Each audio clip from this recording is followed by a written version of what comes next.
Welcome to the Entrepreneur Spotlight. Today's entrepreneur that will be featured is Mrs. Natasha Ramon of the STX Oil Bar.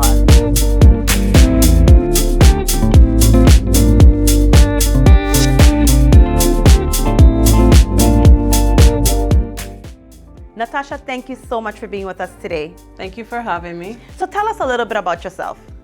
All right, so just to touch a little base, my name is Natasha Ramon Mason. I am currently the owner of STX Oil Bar. We've been in business for, this will be our 5th year in business. And just to touch on myself, I work with Department of Health. I am currently an EMT. And aside from my full-time job, this is what I do.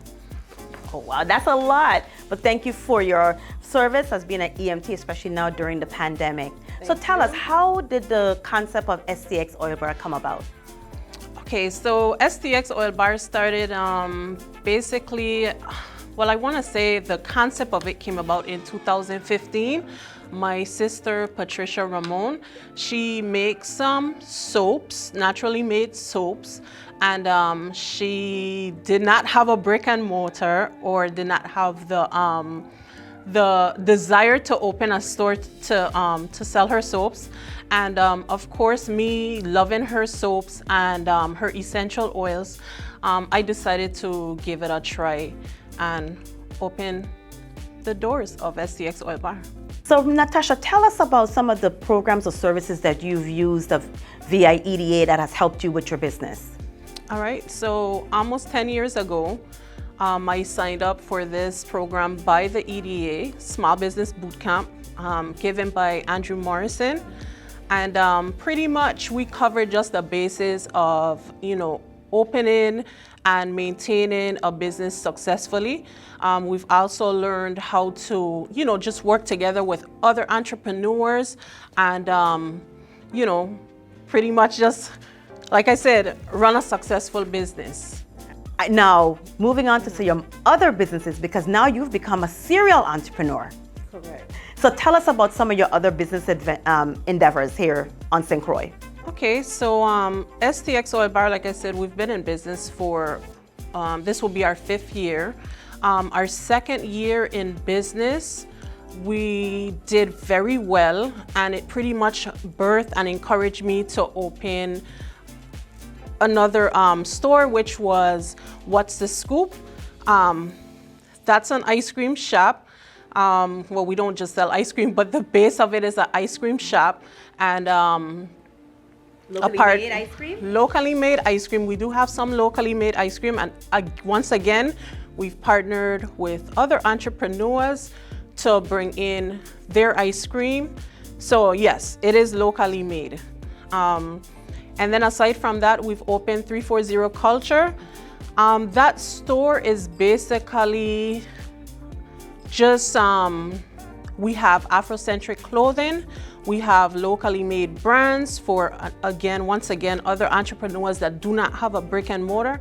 So that way, people can find everything that they're looking for at one location. Absolutely. And you have a really exciting project that you just started outside of the USVI. Can you tell us a little bit about that? And that I am so proud of myself about.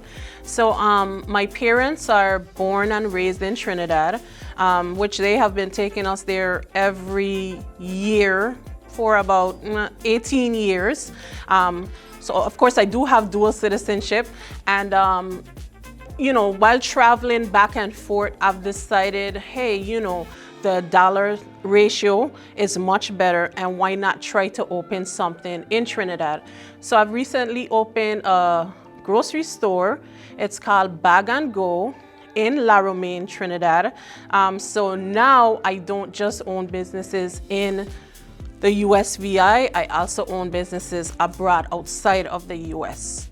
Well, congratulations on that feat, because opening a business within the territory is a feat in itself, and here you are taking your brand now international. Yes. So congratulations on that. Thank As we come to the close of this interview, tell us, what advice do you have for our young people or anyone who wants to go into entrepreneurship? What are some key piece of advice that you can give to them? So I always encourage people to surround themselves with like-minded people. If you want to elevate or do something different, you know, gain some friends that are doing something that you dream about doing. You vision yourself, you know, 6 months down the line, a year down the line. So yeah, I always encourage people to surround yourself with like-minded people, and of course, never give up on your dream, your vision. Don't get upset with people if they don't believe in you or they don't support you, because once again, the vision was not yours, was not theirs, it's yours. Natasha, thank you so much for sharing your story and all of your business endeavors with us. We congratulate you on your success, and we hope that you have continued success for a long time coming. Thank you so much for joining us on the Entrepreneur Spotlight.